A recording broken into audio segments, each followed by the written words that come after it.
Bonjour. Bon, c'est la troisième fois ou quatrième fois que j'enregistre ce podcast parce que cette semaine je voulais l'enregistrer dehors et du coup je l'ai tourné plusieurs fois en entier. Sauf qu'en le réécoutant, le vent c'était insupportable. Donc me voilà à l'intérieur.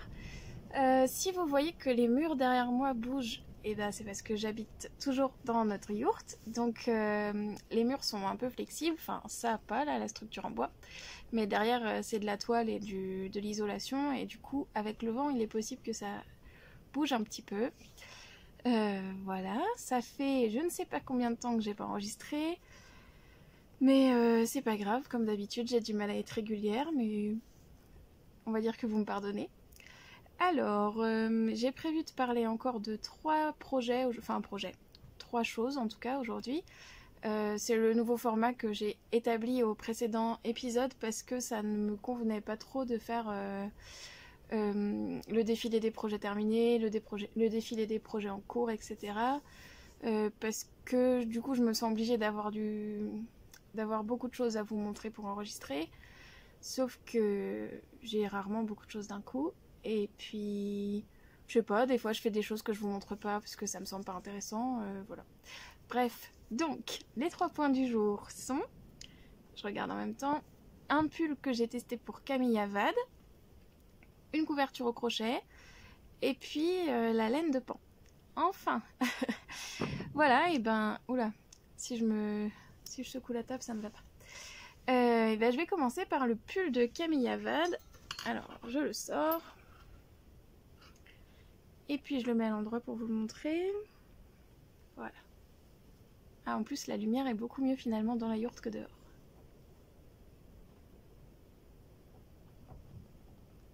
Voilà le bébé. Hop. Il était plié dans mon armoire, donc il sort pas tout juste du blocage, il est un peu chiffonné dans le bas. Vous me pardonnerez aussi.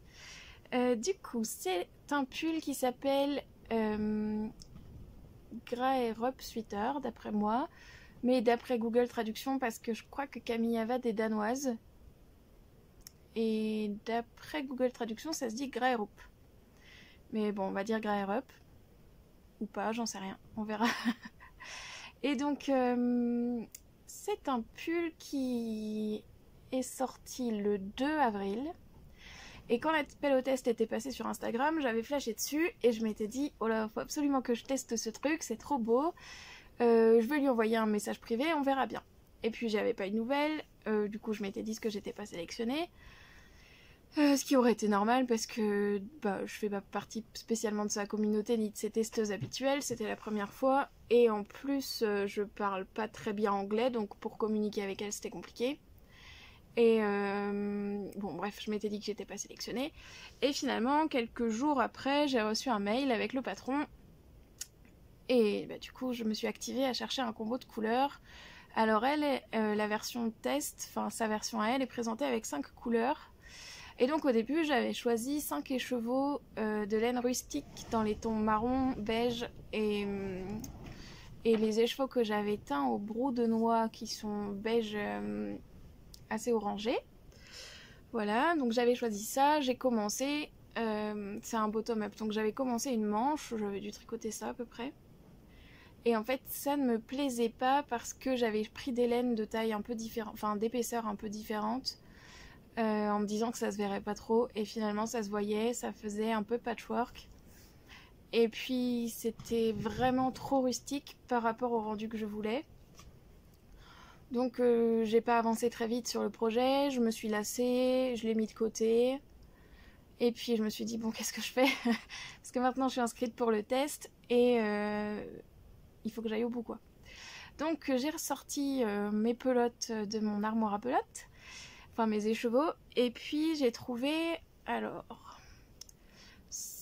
la beige foncé là, la bleue foncé et la vert d'eau. Ce sont des écheveaux de boucle laine Merino Angora 20. Je crois que c'est une qualité qui ne se fait plus, mais je vais vous en parler quand même un petit peu. Et ensuite, alors là, on dirait que c'est tous les mêmes couleurs là, mais ça ne l'est pas vraiment.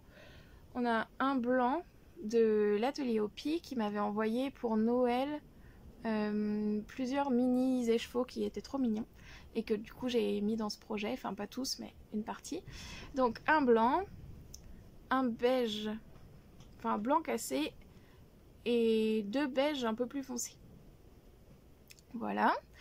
Donc c'est aussi du Merino Angora et du coup je me suis dit que banco, tout allait bien ensemble et j'ai tout mis dans ce pull. Voilà, je n'ai pas beaucoup de reste du beige là et du bleu. Du coup moi je l'ai fait qu'avec 4 couleurs au lieu de 5. En fait ça normalement cette bande bleue elle est dans une couleur supplémentaire que moi je n'ai pas mise. Je ne sais pas si c'est très clair. Voilà, alors je vais commencer par la laine. La Merino Angora 20 c'est une laine que j'ai beaucoup tricotée. C'est le 4e pull que je fais avec. C'est clairement une de mes laines préférées, donc boucle laine, je ne sais pas si vous la faites toujours, mais c'est dommage si vous la faites plus. C'est une laine de mes... si je mettais les mots dans le bon sens, ça irait mieux. C'est une de mes laines préférées, pourquoi parce que elle est douce. Elle est un peu poilue, je sais pas si on voit bien. Je sais pas comment faire pour vous montrer les poils. Non, c'est pire si je fais comme ça. Si on voit un peu là sur le haut, le petit halo. Donc elle est un peu poilue, j'aime bien l'effet qu'elle a, et elle est super légère mais très chaude, ce qui fait que même en plein hiver, je porte mes pulls en fingering boucle laine et j'ai bien chaud. C'est une laine qui fait 400 mètres au 100 grammes, mais que j'ai tricoté en 3,75 avec un échantillon de DK. Et ça fonctionne assez bien, vous voyez. Après ça fonctionne mieux là où j'ai le jacquard, parce que du coup avec les fils qui se croisent derrière ça fait plus dense qu'ici où le tissu est beaucoup plus fluide. Voilà, je n'ai pas les noms des coloris en tête, mais de toute façon comme je pense que c'est une base qu'ils ne font plus, ça n'a pas grande importance. Ce sont des écheveaux, enfin les 3 de boucle laine de Merino Angora là, qui m'avaient été offerts par Alice qui a la marque à pleine main, parce qu'elle les avait commandés pour elle et finalement elle est allergique à l'Angora. Et comme elle savait que c'était une de mes bases préférées, elle me les a gentiment envoyées par la poste. Donc merci encore Alice. Et merci l'atelier Opi, parce que grâce à vous, j'ai un trop beau pull. Voilà. Maintenant, on va parler de la construction de ce projet et du projet en lui-même. C'est le premier pull que je tricotais en bottom-up. Donc, en fait, vous avez plusieurs types de construction pour les pulls. Les top-down, donc du haut vers le bas, ou les bottom-up, du bas vers le haut, du coup. Et donc le principe c'est qu'on le tricote au début en morceaux. On fait d'abord un bras jusqu'à l'emmanchure, le deuxième bras jusqu'à l'emmanchure, puis le corps des côtes jusqu'à l'emmanchure. Ensuite on réunit tout sur un câble, enfin sur notre paire d'aiguilles, notre câble. Et puis on tricote en faisant les diminutions pour ce projet là pour du raglan, mais ça se fait aussi en faisant des diminutions pour avoir un yoke. C'est le premier pull bottom-up que je tricotais pour adultes. J'en avais déjà fait pour de la layette, ça ne m'avait pas gênée. Et là, pour moi, ça m'a un peu dérangée parce que... Alors déjà, tant que je tricotais, j'avais l'impression de tricoter du 6 ans. Le pull me semblait tout petit. Les manches aussi, ça me semblait très serré. Ça me semblait trop court. Mais d'un autre côté, c'est un pull qui est un peu court. Je crois que, côte comprise, il fait 35 cm. Et que moi j'avais un échantillon, un chouïa plus petit qu'elle, enfin plus grand, et du coup côte comprise j'ai 33 cm au lieu de 35. Et donc c'est la première fois que je tricotais un pull avec cette longueur un peu entre deux, parce que d'habitude bah, soit c'est crop et ça arrive à la taille, soit c'est vraiment long, et dans ce cas là je fais à peu près 38 cm plus les côtes, donc je dois avoir presque 40 cm sous les emmanchures. Voilà, j'espère qu'on n'entend pas trop le vent, parce que ça souffle un peu quand même dehors. Pourquoi j'ai pas aimé cette construction? Parce que j'avais l'impression de tricoter du 6 ans, et parce que j'ai trouvé ça désespérant le moment où on rejoint tout et où on commence les raglans. Ça m'a semblé très long, ça me semble moins long quand on le fait dans l'autre sens, bizarrement. Je ne sais pas pourquoi. En tout cas, je me voyais pas avancer. Et l'autre chose, c'est que je trouve mes raglans moins beaux dans ce sens-là, en faisant des diminutions. Donc, je disais que j'aimais moins faire des raglans dans ce sens-là, parce que je trouve que le raglan est moins propre quand je fais des diminutions que quand je fais des augmentations. Le côté où il y avait 2 mailles ensemble, ça va, mais le côté où c'était un un GGT je crois, glisse glisse tricote. Je trouve ça moins clean. Voilà, les petits reproches. Et l'autre gros reproche que j'ai à faire à ce pull, c'est que... Alors la grille de jacquard est très simple, hein. Vous voyez, c'est un motif assez... comment dire? C'est un motif assez simple, sauf que, en fait, il est sur 6 mailles. Donc on le retient très bien au début du rang, et puis on peut tricoter tout notre rang en se répétant juste dans notre tête 2 mailles bleues, une maille blanche, 2 mailles bleues, une maille blanche, etc. Sauf que donc c'est un motif sur 6 mailles, et que pour les manches, par exemple, on augmente au fur et à mesure qu'on tricote, parce qu'il faut bien qu'on passe notre gras du bras, là. Sauf que la grille de jacquard ne change pas, ce qui fait qu'il faut toujours bidouiller, et du coup il y a un endroit sous mon bras, là où on voit, c'est pas nickel. Bon, alors c'est l'endroit qui se met là, on ne le voit pas quand je porte le pull, mais ça fait pas nickel parce qu'il y a forcément un décalage dans le jacquard, là on le voit bien, ici. Parce que clairement, moi je me suis retrouvée avec la grille de jacquard et je ne savais pas comment glisser au milieu mes augmentations sans décaler le motif, parce que normalement tous les motifs se suivent comme ça. Voilà, donc il y a ça sur les manches. Donc quand on fait notre première manche, il faut bien noter ce qu'on fait, parce qu'ensuite on doit adapter sur la deuxième manche. Voilà, et sur le corps, au niveau des diminutions de raglan, là c'est pareil. Il n'y a pas les instructions pour voir comment on dispatche le motif. Ce qui fait que là sur l'endroit ça va. C'est pas nickel nickel sur les raglans, mais ça va. Par contre dans le dos, ici il me manque carrément un motif. Voilà. C'est un petit détail, mais personne ne le voit je pense quand je porte le pull. Mais bon, moi je le sais donc je le vois. Et je crois qu'à ce propos, Audrey Yarnflakes, sur son Patreon, sur son Patreon, a fait une vidéo, à ce sujet au mois d'avril pour nous apprendre justement à dispatcher les mailles de jacquard. Voilà, enfin la grille. Voilà, qu'est-ce que je peux vous dire d'autre sur ce pull? Et ben, je l'ai tricoté, je l'ai fini à temps, je crois que j'ai fini le 31 et qui sortait le 2, sauf que depuis que je l'ai fini, bah, c'est le printemps, donc il fait trop chaud pour que je le porte. C'est pas grave, je vais le plier et le ranger jusqu'à l'hiver prochain, en espérant que je prenne pas 10 kilos et que j'en perde pas 10. Voilà.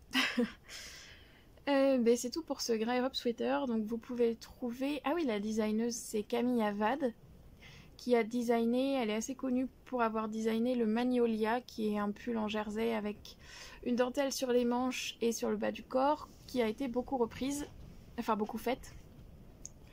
Et du coup, voilà, si vous voulez retrouver le patron, vous pouvez aller sur son Ravelry. Voilà pour le premier projet. Le deuxième, c'est un en cours. Alors attendez, je vais récupérer mon crochet avant de faire du bruit dans tous les sens. Je vous avais présenté dans le précédent épisode le Secret Sweater que je réalisais avec la laine rebelle, qui était une base, enfin qui est toujours d'ailleurs, une base Mouret Préalpes, voilà, hop, qui est une base que j'aime beaucoup. Alors elle est sèche au tricotage, mais par contre elle est bien gonflante une fois bloquée et elle s'adoucit beaucoup. Et je tricotais le Secret Sweater avec, sauf que je n'aimais pas l'encolure qui était beaucoup trop large. Enfin, elle m'arrive à peu près là, malgré la écorde, comme ça en fait. Et du coup, je ne vois pas comment je pourrais porter un pull pareil. Donc, j'ai décidé de faire autre chose avec la laine. Et puis, Aglaé Laser, qui est une designeuse française, a sorti il y a peu de temps, et bien ça devait être début avril aussi, a sorti début avril un patron de châle au crochet. Avec un crochet assez dense. C'est pas un crochet dentelle comme on a l'habitude de voir beaucoup sur les couvertures en granit, etc. Là, c'est un crochet presque... Comment je pourrais dire? Ça ressemble à du tricot finalement. Et donc le châle me plaisait beaucoup. Il plaisait aussi beaucoup à ma belette. Et donc on s'est dit qu'on allait refaire un projet commun avec peut-être plus de succès que notre Myristica qu'on avait détricoté toutes les deux. Et donc on s'est dit qu'on allait commencer ce châle, et moi j'avais pas très envie d'en faire un châle, mais j'avais très envie d'en faire une couverture pour le jour futur où on aurait un bébé. Voilà. je prends de l'avance. Et donc je me suis dit que j'allais commencer cette couverture avec cette laine. Et voilà. Alors, je n'avais jamais crocheté autre chose que des doudous, donc je ne savais faire que des mailles serrées. Et là, il y a plusieurs types de mailles, principalement des brides, et puis ces jolies naupes là. D'ailleurs, je trouve que ça rend beaucoup mieux les naupes au crochet que les naupes au tricot. Peut-être que sur mon prochain projet tricot sur lequel il y a des naupes, je les ferai peut-être au crochet. Parce que, bon, je sais pas si on voit bien là, mais je trouve qu'elles sont bien définies et qu'elles ressortent bien. Donc j'ai bidouillé le patron du châle pour faire une couverture qui fait un peu plus d'1 mètre de large, non de long, parce que normalement le motif il se regarde comme ça, en tout cas sur le châle. Voilà, vous avez des sections comme ça. Je vais garder ça, donc là je vais crocheter jusqu'à ce que j'ai un carré d'1 mètre par 1 mètre à peu près. Alors, la grande débutante au crochet que je suis a des petits problèmes pour faire une bordure vraiment propre. Je sais pas si ça se voit. Peut-être que ça s'arrange après au blocage, je ne sais pas, puisque je n'ai pas d'expérience de crochet. Voilà. Vous voyez, ça fait pout, pout, pout. C'est tout. Je verrai quand ça sera bloqué. Si ça ne s'améliore pas, peut-être que je ferai une bordure tout autour de mon carré.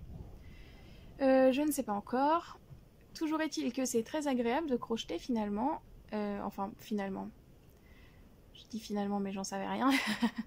Je m'étais jamais dit que ça devait être désagréable, mais j'avais jamais vraiment essayé. Ça monte assez vite. J'ai passé, je crois, 3 soirées. Et puis elle fait une trentaine de centimètres là pour l'instant. Voilà, j'ai vite envie d'arriver à la section suivante, de cette section là de brides croisées. Voilà, donc je la continue tranquillement. C'est pas mon projet principal.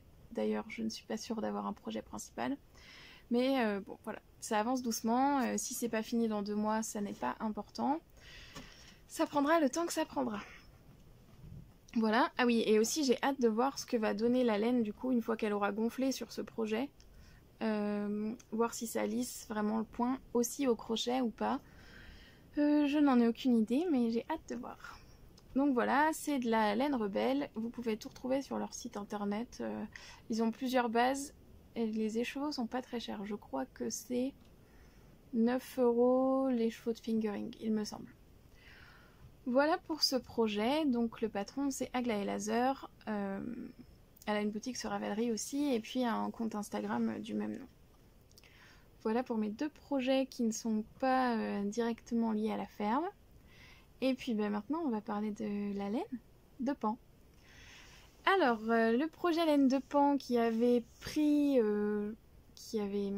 quoi?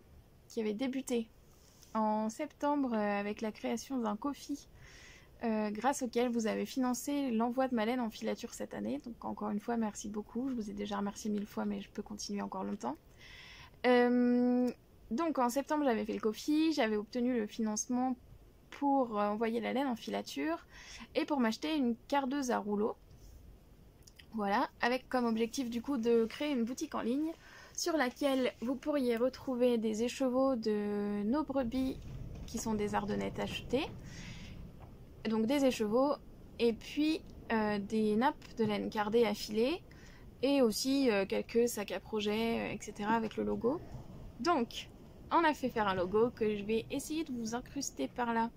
Mais peut-être que je n'y arriverai jamais, et si c'est le cas, vous pouvez regarder le logo sur mon compte Instagram. Et puis la laine, j'ai pris contact avec différentes filatures, j'avais fait des devis. Donc j'étais en train de vous expliquer que cet automne, je m'étais occupée de contacter différentes filatures pour demander des devis pour filer notre laine. Alors, la première chose, c'est que je ne pouvais pas passer par une filature entre guillemets industrielle, comme par exemple Fonty, parce que je n'avais pas les quantités nécessaires. Pour envoyer chez Fonty, il me fallait 30 kg de laine lavée. Donc il faut faire passer la laine avant par un centre de lavage de laine et ensuite l'envoyer à Fonty, et qu'il reste 30 kg. Sachant que la laine de mouton, ça perd à peu près 50% de son poids une fois lavée et débarrassée du suin, là, la graisse qui est sur la laine. Il m'aurait fallu 60 kg de laine brute, que je n'avais pas. Donc Fontis c'était éliminé. Et ensuite j'avais contacté Lily Neige, qui a la microfilature de la vallée des Saules. J'avais contacté la microfilature du hibou qui est en Belgique. Et j'avais contacté la petite filature bretonne qui était en train à ce moment de finir son financement participatif ou qui l'avait fini depuis quelques mois. Et donc qui était récemment installée. Voilà, j'ai obtenu tous mes devis. Alors, le plus pratique pour moi, ça aurait été de passer par la microfilature du hibou parce que c'est qu'à 1 heure de chez moi. Sauf que les délais de transformation étaient extrêmement longs et que pour une réservation, je crois qu'il fallait que je réserve avant le 1er novembre, ma laine n'aurait été disponible que plus d'1 an après. Voilà. Ça aurait pu, dans d'autres circonstances, me satisfaire, sauf que moi, je voudrais pouvoir commencer à commercialiser cette année. Donc ça ne convenait pas. Voilà. Ensuite, du coup, j'ai reçu tous les devis, j'ai comparé, et puis j'ai décidé de travailler avec la petite filature bretonne, notamment parce que j'ai eu un bon contact avec Émilie, qui est la fileuse, du coup, la gérante de cette filature, voilà. Et donc on a échangé un petit peu pour convenir de quel type de filage je voulais obtenir, etc. Elle m'a envoyé des échantillons, j'ai choisi. Et puis je lui ai dit que je lui envoyais la laine. Ensuite, cet hiver, j'ai eu des petits soucis de santé, ce qui fait que ça a tout décalé. Et donc la laine est partie en filature début février, ou début mars. Bref, en début d'année quoi. Et j'ai pu envoyer 11 kilos. Donc je vais récupérer environ, normalement, 5,5 kg d'écheveau. Voilà, ce qui n'est pas beaucoup. Mais il faut bien commencer quelque part. Et puis cette année, on aura du coup plus de laine à envoyer en filature. Et puis petit à petit, ça va se mettre en place. Je n'ai pas encore... je ne sais pas si la laine a déjà été filée. Je crois que c'était en projet pour bientôt. Je n'ai pas encore du coup vu le résultat final. Et je ne vais pas vous le montrer maintenant, du coup. Mais voilà, c'est un projet qui avance bien. J'ai un projet avec une designeuse qui m'a gentiment contactée. Pour faire un modèle avec ma laine, et donc ça c'est un projet pour cet été, je ne vous en dis pas plus, parce que je ne sais pas si son projet est public. Donc voilà, motus c'est bouche cousue, mais je suis surexcitée. Et puis, du coup, on a cardé un petit peu de laine pour essayer. Donc là vous avez une nappe de laine cardée, c'est la toison de Mimi. Mimi, vous l'aviez vue toute petite qui tenait encore dans mes bras dans un de mes précédents épisodes de podcast qui devait être un épisode de début 2019. Mimi ne tient plus dans mes bras, donc je ne l'ai pas ramenée. Et Mimi a une jolie toison, voilà, avec des fibres qui sont assez longues. Je vais essayer d'en prélever un bout pour vous montrer. Donc c'est une laine qu'on a cardée avec la cardeuse à rouleau que j'avais commandée finalement en Angleterre. La marque c'est Classic Carder. Je vais la sortir après pour vous faire une petite vidéo, démo, enfin vous montrer comment ça se passe et comment ça marche. Notamment s'il y a des fileuses que ça intéresse. La machine coûtait dans les 400 €, il me semble. Je ne sais plus précisément, mais c'était entre 380 et 400 €. Voilà. Et avec, pour l'instant, on a essayé de garder notre laine de mouton et de la toison d'alpaga que j'avais. Donc on obtient un résultat vraiment très propre. Donc la laine elle est lavée au préalable. Pour laver la laine, moi je la fais tremper dans des grands seaux avec de la laine, de l'eau froide et du liquide vaisselle. Je laisse tremper, c'est variable parce que je suis la championne pour oublier mes seaux. Mais donc je laisse tremper, je rince une première fois, je remets à tremper dans le même mélange eau et liquide vaisselle. Je rince, je laisse tremper dans un seau d'eau claire et ensuite je sèche. Voilà, donc ça c'est la toison de Mimi. Alors ce lavage là par exemple, il n'a pas été assez en profondeur je trouve, et la laine est encore un peu grasse. Et du coup aussi un peu grise, je sais pas si on voit vraiment la différence. Voilà, ça c'est de la laine de mes moutons qui avait été filée par Couleur Laine. Et du coup très bien lavée, et vous voyez la différence de couleur. Voilà. D'ailleurs, bon je vous l'avais montré, je l'ai déjà tricoté aussi une fois. Pour faire des moufles. Voilà.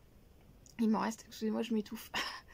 Il m'en reste une bonne quantité encore. Je pense que je vais faire une deuxième paire de moufles, mais je sais pas encore lesquelles. Donc cette nappe faisait une centaine de grammes à la base, et puis j'ai commencé à la filer au rouet. Voilà. Donc vous voyez, c'est assez beige grisé. Encore une fois que l'écheveau sera relavé, ça redeviendra beaucoup plus blanc. On voit clairement la différence. Voilà, qu'est-ce que je voulais vous dire d'autre? Oui, je réfléchissais lors de la prochaine tonte à isoler certaines toisons, notamment les toisons de brebis qui ont des particularités, je sais pas moi, qui sont un peu plus curieuses, etc. et qui ont donc des noms. Parce que je sais pas combien on a de brebis là, à peu près une cinquantaine. Les 50 n'ont pas de nom, mais il y en a qui sont plus curieuses ou qui ont des particularités physiques, etc. et qui du coup ont hérité de petits noms sympathiques. Il y a Mimi que vous connaissez, et puis il y a par exemple Sourcil, il y a Troué. Troué, c'est une brebis qui a une de ses boucles qui s'était enlevée et qu'il a fallu reboucler, et du coup elle a gardé un trou un peu plus large. Voilà, il y en a une qui s'appelle 49 parce que c'est une curieuse et que c'est la fin du numéro de sa boucle. Bref, elles ont des petits noms très sympathiques, on a toujours beaucoup d'imagination. Il y en a une qui s'appelle Sourcil parce qu'elle a une tache blanche au-dessus de l'œil.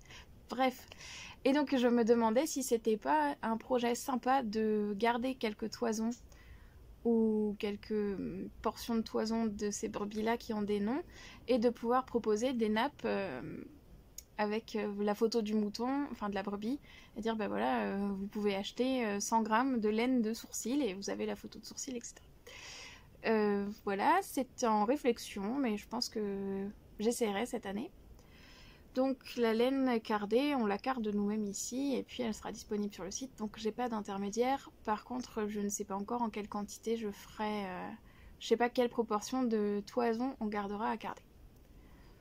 Voilà, j'ai l'impression d'avoir parlé à 15 000 à l'heure et du coup je ne sais plus ce que j'ai dit ni si j'ai tout dit.